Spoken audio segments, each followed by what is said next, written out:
बंद किए हुए हैं। ये आपने जो कक्षा बना रखे हैं, कक्षा कक्ष ये अरे कहना क्या चाहते सभी के सभी गोबर के लीपन से हैं मतलब? हाँ, लेकिन बहुत बार ये बच्चे स्कूल भी नहीं जाते क्योंकि उससे एक पॉजिटिव एनर्जी बच्चों को रहती है। जी। हम थोड़ा सा आगे निकले। जैसे ये आटा गूंथने की मशीन है, ये लोई बनाने की मशीन है। गुनाह करनी चाहिए शर्म, और मेरी बात का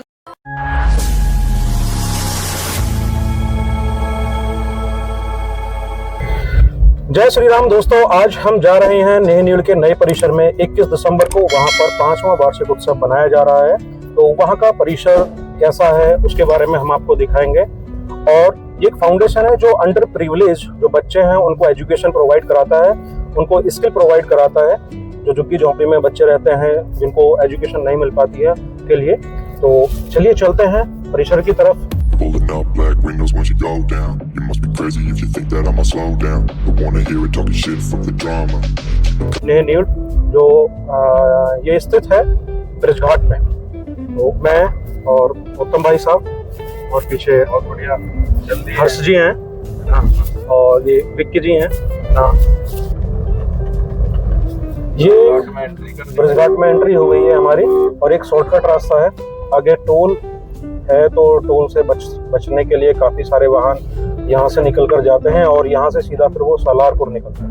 Black windows once you go down. You must be crazy if you think that I'ma slow down. Don't wanna hear it talking shit, fuck the drama. Coming up and send you to your mama. Mr. Whip, get the guns out. Dropping bodies in the place till the sun's out. Can't fuck ये कहना यहाँ रास्ता देखिए। बता दो ना blogging में। कोई बात हम थोड़ा सा आगे निकले। यू टर्न करके वापस चलते हैं। ये विद्या मंदिर के पास ये इसका जो शिशु मंदिर है यहाँ से मुड़ना।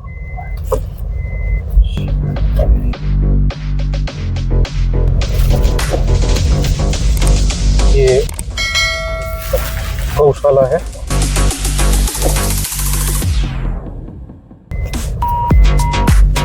बोलने की आवश्यकता है।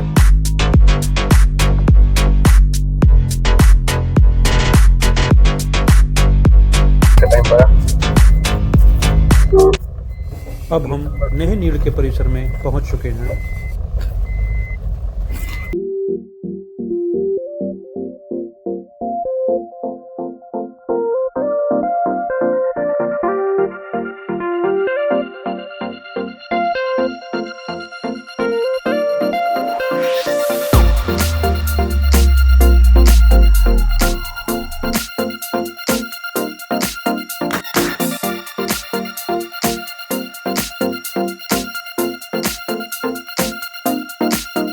अब हम पहुंच चुके हैं नेहनीड़ के परिसर में। हमारे साथ में भाई साहब कन्हैया लाल जी हैं जो नेहनीड़ के संस्थापक हैं। तो भाई साहब क्या है नेहनीड़, अगर मैं आपसे बस। लेकिन नेहनीड़ का शाब्दिक अर्थ है प्रेम का घर। प्रेम का घर अर्थात जो भी यहाँ बच्चे आए हैं अलग अलग स्थानों से, उनको पूरे प्रेम से, आत्मीयता से उनका पालन पोषण, शिक्षा, संस्कार, उसकी सब यहाँ व्यवस्था होती है। 2020 में कोरोना के समय ये काम प्रारंभ हुआ। बहुत बड़े बड़े जो महानगर हैं, शहर हैं जी, उनमें आप देखते हैं बहुत बड़ी संख्या में झुग्गी बस्तियां हैं, वंचित बस्तियां हैं, रेलवे लाइन के सहारे, नालों के सहारे। माता पिता दोनों मजदूरी पर चले जाते हैं और माता पिता के मजदूरी पर जाने के बाद छोटे छोटे बच्चे वहाँ बस्ती में रह जाते हैं, स्कूल भी नहीं जा पाते। कई बार घर पर रहने के कारण से, माता पिता की अनुपस्थिति के कारण से बच्चे व्यसनों के शिकार हो जाते हैं, किसी असामाजिक तत्व के हत्थे चढ़ जाते हैं, वो उनकी बुरी आदतें सिखा देते हैं, स्कूल जा नहीं पाते, अशिक्षित रह जाते हैं। तो ऐसे बालकों को जो शिक्षा से वंचित है अभावों के कारण से, जो अंडर प्रिविलेज बच्चे हैं ना, जिनको चीज़ें नहीं मिल पाती हैं, इधर उधर शिकार होने से अच्छा है, भटकने से अच्छा है कि यहाँ पर आप उनको अच्छे संस्कार देते हैं और शिक्षा। हम उन बस्तियों में जाते हैं और उन बस्तियों में जाकर वहाँ से बच्चों का चयन करते हैं जी। जनवरी और फरवरी हर वर्ष हम जाते हैं, बच्चों का चयन करते हैं और बच्चों को चयन करके मार्च के महीने में ऐसे बालकों का एक 7 दिन का शिविर लगाते हैं और उसमें से जो बच्चे पढ़ने के इच्छुक हैं पढ़ सकते हैं। उनको यहाँ पर रखकर पढ़ाते हैं। हाँ, तो अभी हम चलते चलते भी बात करेंगे और हमें पूरा परिसर भी दिखा दीजिए एक बार कि कैसे आप बच्चों को शिक्षा प्रोवाइड करते हैं। यहीं से और- प्रारंभ कर लेते हैं। हाँ बिल्कुल। ये हमारा छात्रावास है। जी। श्री रामानंद गुप्ता। हाँ, श्री रामानंद गुप्ता जी ये गाजियाबाद के एक व्यवसायी थे। जी। उनके बच्चों ने उनकी स्मृति में इस पूरी भूमि को हमें खरीद कर दिया था, तो इसलिए उनकी स्मृति में ये छात्रावास यहाँ पर बना है। 120 बालक इस छात्रावास में वर्तमान में रहते हैं। तो एक बार देख सकते हैं इसको। हाँ अवश्य। अच्छा, 120 बालक अभी रहते हैं। तो यहाँ पर भी व्यवस्था कितने बच्चों के, कितने बच्चे हमारे यहाँ हाँ, पर इस हैं? छात्रावास में तो हमारी व्यवस्था इतनी है, जितने बच्चे हैं हम उससे ज्यादा अब इस छात्रावास में नहीं रख सकते। अब हमें और बच्चे जब हम चयन करेंगे तब तक हमें इसका भवन और बढ़ाना पड़ेगा। ये पूरा छात्रावास है, आप देख रहे हैं। इसमें ऊपर बालकों के रहने की व्यवस्था है, नीचे बच्चों के लिए पूरे महीने भर का राशन ये रखने की व्यवस्था है। ये भोजनालय का भंडार है हमारा। बच्चों को समय पर भोजन मिल सके ठीक से, तो इसलिए भोजन बनाने की मशीनें भी यहाँ पर, जैसे ये आटा गूंथने की मशीन है, ये लोई बनाने की मशीन है, इसमें रोटी सेकने के लिए ये व्यवस्था है। और अच्छा, जो सारा भोजन बनता है सब मशीन के द्वारा बच्चों हाँ, को दिया जाता है। सब्जी दाल चावल वगैरह भट्टी पर बनते हैं। रोटी सेकने की व्यवस्था, क्योंकि दिन में 3 बार रोटी सिकती है। अच्छा। और 120 बच्चे छात्रावास में रहते हैं, आसपास के गांव के बच्चे पढ़ने के लिए आते हैं, स्टाफ है, तो 150-200 लोगों का भोजन बनता है। दिन में 3 बार भोजन बनाना पड़ता है, सर्दियों में तो 3 बार ही बनता है। तो उसके लिए समय पर रोटी सबको मिल सके, गर्म रोटी मिल सके, इसके लिए मशीन। तो पूरे परिसर में 120 बच्चे ही रहते हैं छात्रावास में 120 बच्चे रहते हैं, लेकिन आसपास के गांव से भी बच्चे पढ़ने के लिए यहाँ पर आते हैं, जो सुबह आते हैं और शाम को चले जाते हैं। और हमारा स्टाफ कितने लोगों का है यहाँ पर? कुल मिलाकर सारे सामाजिक कार्यकर्ता सहयोगी कार्यकर्ता के रूप में है, वॉलंटियर हैं यहाँ पर। जी। और ऐसे 10 से 12 कार्यकर्ता सहयोगी स्वयंसेवी। वो ये भी- छात्रावास है हमारा। ये एक कमरा है, ये आप देख रहे हैं। इसमें ये 10 बच्चे इसमें रहते हैं। 5 नीचे, ये बेड है नीचे, 5 है ऊपर, इधर अलमारियां हैं उनके सामान रखने के लिए। इस प्रकार से 10 बच्चे एक छात्रावास और में। ये ऐसी इतनी अच्छी व्यवस्था उन बच्चों के लिए है जो बिल्कुल अंडर प्रिविलेज हैं, जो जिनके माता पिता छोड़ जाते हैं ना, या फिर कोई भटकते रह जाते हैं, जिनको आप फरवरी और जनवरी में हम उनका महीने चयन में करते हैं, चयन खोजते करते हैं ऐसे बच्चों को, जी। और मार्च में उनका एक शिविर करके उसमें से बच्चों को चयन करके यहाँ पर रखते हैं। तो मतलब किस प्रकार के बच्चों का चयन करते हैं? जैसे काफी सारे बच्चे मिलते होंगे बाहर तो। जब हम ऐसी बस्तियों में जाते हैं तो एक तो हमने आयु रखी हुई है कि 10 से 12 साल के बच्चे हों। जी। और मैंने जैसे बताया कि उनके माता पिता दोनों मजदूरी करते हैं, बच्चे की पढ़ने की इच्छा है लेकिन वो विद्यालय जा नहीं पा रहा घर के आर्थिक अभाव के कारण से। ये कंप्यूटर कक्ष है जहाँ बड़ी आयु के जो बच्चे हमारे, जैसे ये बच्चे आप देख रहे हैं, तो ये 10वीं 11वीं कक्षा में आ गए। करण करण जी। जी। तो अभी आप कौन सी कक्षा में पढ़ते हैं? 10th में। तो आप आज स्कूल नहीं गए, विद्यालय नहीं गए? नहीं। रीजन? मैं कुछ अभी वार्षिक उत्सव का कार्यक्रम है तो उसके लिए एडिटिंग कर रहा था। अच्छा, अरे वाह, एडिटिंग करनी आती है आपको? जी। तो आपको ये एडिटिंग यहीं पर सिखाई है? जी। एक्स्ट्रा स्किल्स भी आपको सिखाए जाते हैं? लाइब्रेरी है इन बच्चों के लिए, जिसमें उनकी सिलेबस की बुक्स हैं वो तो उनके पास ही रहती है, लेकिन उसके बाद जो सहयोगी पुस्तकें हैं वो यहाँ से ले सकते हैं, पढ़ सकते हैं। ये कंप्यूटर लैब और साथ में लाइब्रेरी। अभी कमरों का अभाव है, इसलिए हमने एक ही कमरे में दोनों की हुई है। जी। जैसी व्यवस्था होगी तो एक बड़ी लाइब्रेरी और बड़ा कंप्यूटर रूम ये बनाएंगे। इधर ये एक अतिथि कक्ष। हाँ, ये अतिथि कक्ष है। वैसे तो हम मल्टीपर्पज इसका यूज करते हैं। जी। ये अतिथि कक्ष भी है, छोटी मोटी हमारी मीटिंग्स बैठक भी यहाँ हो जाती हैं। और ऑनलाइन जो हमें अगर क्लास करानी होती है बच्चों की, तो ऑनलाइन क्लास की व्यवस्था भी बच्चों को, यहीं से स्मार्ट बोर्ड लगा हुआ है, इसी से ऑनलाइन क्लास भी यहीं से करा देते हैं। मल्टीपर्पज कक्ष। जो लोग बाहर से कुछ बच्चों को सिखा सकते हैं, बता सकते हैं, ऐसे लोगों को हम आमंत्रित करते हैं। अच्छा। जैसे नोएडा की एक लक्ष्मी बहन जी हैं, वो बच्चों को गीता पढ़ाती हैं वहाँ से, नोएडा से, तो बच्चे यहाँ पर बैठ जाते हैं, वो वहाँ से सिखाती है। ऐसी अलग अलग विधा सिखाने के लिए अलग अलग समय पर हम इस कमरे का उपयोग कर लेते हैं। जी। और आगे और क्या? ये तो छात्रावास हो गया हमारा। ये एक मंडप है जिसको हम प्रज्ञा मंडप बोलते हैं। प्रज्ञा मंडप। हाँ, प्रज्ञा मंडप इसको इसलिए बोलते हैं कि हमारे जितने बच्चों के संस्कार के कार्यक्रम हैं वो सब यहाँ होते हैं। जैसे सुबह की प्रार्थना, रात की प्रार्थना, मैं दिखाता हूँ आपको, बहुत सुंदर ढंग से और पूरी प्राकृतिक तरीके से इस प्रज्ञा मंडप को बनाया गया है। गाय के गोबर से इसकी दीवारों को लिपा गया है। जी। नीचे भी किसी प्रकार का फर्श नहीं है। कच्ची जमीन गाय के गोबर से लिपी हुई है।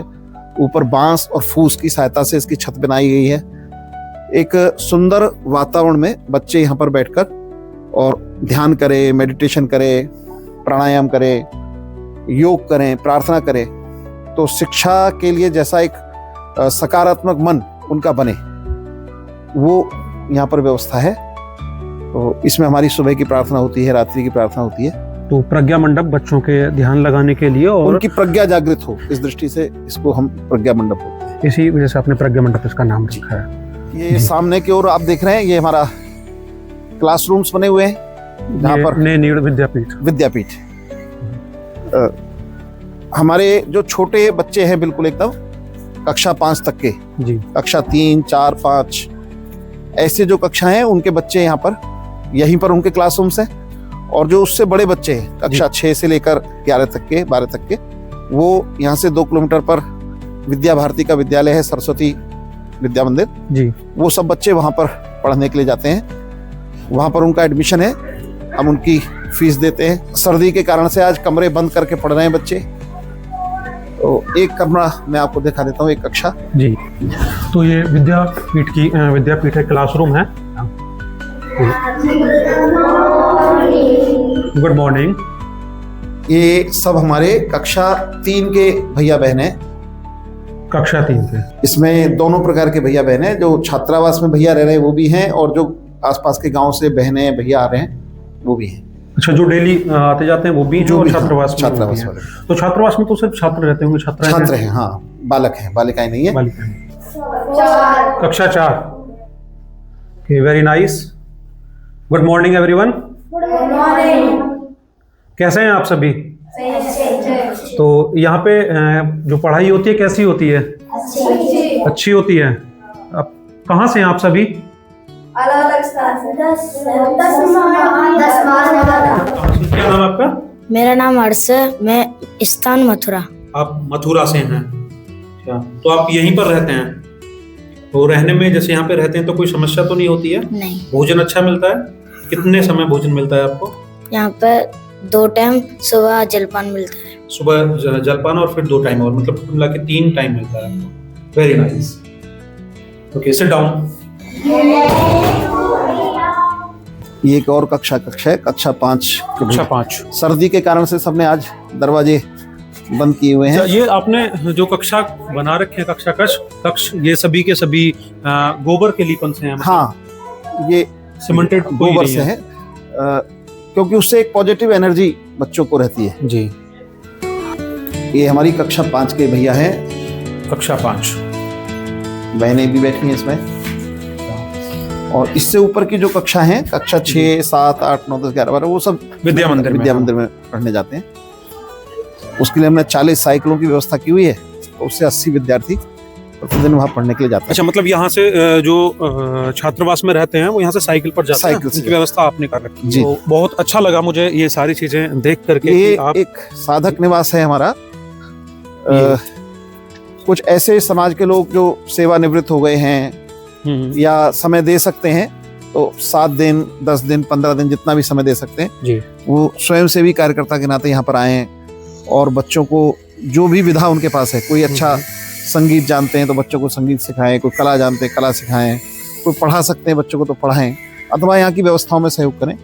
ऐसे जो लोग आते हैं 10 दिन के लिए, 15 दिन के लिए, उनको हम साधक कहते हैं। तो ये 4 कक्ष हैं जिसमें 10 लोग, 15 लोग आराम से रुक सकते हैं। तो समय समय पर ऐसे लोग आते रहते हैं अलग अलग स्थानों से, तो जो यहाँ आते हैं और बच्चों को वात्सल्य देते हैं, प्रेम देते हैं। तो भाई साहब तो ऐसे बच्चों को स्किल देते हैं, एजुकेशन देते हैं जो अंडर प्रिविलेज हैं। लेकिन यदि आपके पास में कोई भी ऐसा स्किल है जो आप बच्चों को सिखा सकें, आप भी अपना योगदान दे सकें 10 दिन के लिए, 5 दिन के लिए, 15 दिन के लिए, तो आपके लिए यहाँ पर रहने की व्यवस्था है। साधक निवास आपको मिलेगा यहाँ पर, और इसके साथ में आप बच्चों को सिखा सकते हैं, जिससे जो आपका जो स्किल है ना, जो कहीं ना कहीं तो काम आएगा, और आप भी एक सेवा दे सकते हैं ऐसे बच्चों के लिए। और यदि आप भी किसी को ऐसे जानते हैं जो सेवानिवृत्त हो चुके हैं और अब बच्चों को स्किल दे सकते हैं, एजुकेशन दे सकते हैं, कोई भी एक्स्ट्रा स्किल है उनके पास में जो बच्चों को सिखा सकते हैं, तो उन लोगों तक इस वीडियो को शेयर कीजिएगा, जिससे कि ज़्यादा से ज़्यादा लोगों तक ये वीडियो पहुँच सके, जो स्किल्ड लोग हैं यहाँ पर आकर अपनी सेवा दे सकें। और भाई साहब, आप क्या कहना चाहेंगे ऐसे लोगों से? कुछ एक मैसेज। समाज का कोई भी काम किसी एक व्यक्ति के, दो व्यक्तियों के बस का नहीं होता। कोई आगे बढ़ता है, अनेक लोग उसको सहारा देते हैं, साथ देते हैं। तो हमने भी 2020 में ये एक छोटा सा काम शुरू किया था। उसके हिसाब से अगर हम देखें तो 5 वर्ष की अवधि बहुत बड़ी नहीं है, लेकिन समाज के ही सहयोग से और बहुत सारे लोगों के सहयोग से केवल 5 वर्ष में नैनीड़ आज 10 महानगरों की 62 से अधिक इस प्रकार की बस्तियों तक पहुंचा है। वहाँ शिक्षा की अलग जगह है। सैकड़ों बच्चे उससे प्रेरित हुए। छोटी छोटी संस्थाएं जो उन बस्तियों में बच्चों को पढ़ा सकते हैं, उनको भी नैनीड़ सहयोग कर रहा है। 21 तारीख को हमारा वार्षिकोत्सव है, 5वां वार्षिकोत्सव है। अभी रविवार को 21 तारीख को कल की पीठाधीश्वर आचार्य प्रमोद कृष्ण जी उसमें मुख्य अतिथि के नाते पधार रहे हैं। विश्व हिंदू परिषद के अंतर्राष्ट्रीय मार्गदर्शक माननीय दिनेश चंद्र जी, उनका पावन सानिध्य हमको उस कार्यक्रम में मिलने वाला है। अनेक संत, समाज के अनेक बड़े लोग उस कार्यक्रम में पधार रहे हैं। आप सब भी अगर नैनीड़ के साथ जुड़ना चाहते हैं, नैनीड़ के कार्य को देखना चाहते हैं, तो आप सब भी रविवार 21 तारीख को प्रातः 10 बजे पधारे, इतना निवेदन है। भाई साहब, जैसे कुछ लोग होंगे है ना, जिनके पास समय नहीं है लेकिन वो सेवा देना चाहते हैं धन से, तो उसके लिए क्या संसाधन है? हमारा बैंक अकाउंट है, उसको भी हम जो भी हमारा लिटरेचर हम छापते हैं उस पर रहता है। QR कोड है बैंक का, बैंक के माध्यम से सब लोग हमको सहयोग कर सकते हैं। तो इस वीडियो में भी स्क्रीन पर आपको एक QR कोड आ रहा होगा, जिसको भी अपना योगदान देना है ना, धन के जो भी आपको देना है जिस प्रकार से, क्योंकि समाज, अभी भाई साहब ने बताया कि ये सारे कार्य समाज को मिला करके होते हैं। तो थोड़ा हो थोड़ा, ज़्यादा से ज़्यादा हो ज़्यादा, जो भी आपकी सेवा का भाव है, मन का भाव है, वो आप योगदान दे सकते हैं। बैंक अकाउंट नंबर आ रहा होगा या QR कोड आ रहा है, स्कैन करने के बाद में जो भी आपको सेवा देनी है वो दे सकते हैं। आज केवल 5 वर्ष की छोटी अवधि में समाज के सहयोग से ये पौधा ये विकसित हो रहा है। और हमारा संकल्प है कि ऐसी सभी वंचित अभावग्रस्त बस्तियों के बच्चों को हम शिक्षा से जोड़ सके। केवल सरकार के भरोसे हम बैठे रहें, इससे काम नहीं चलेगा। समाज इस काम के लिए आगे बढ़े और ईश्वर की प्रेरणा से ऐसे लोग हमारे साथ जुड़ भी रहे हैं। आप सब भी जुड़े, इतना निवेदन करके, और आप यहाँ पर पधारे, आपका भी बहुत बहुत आभार। धन्यवाद। नमस्कार। नमस्कार।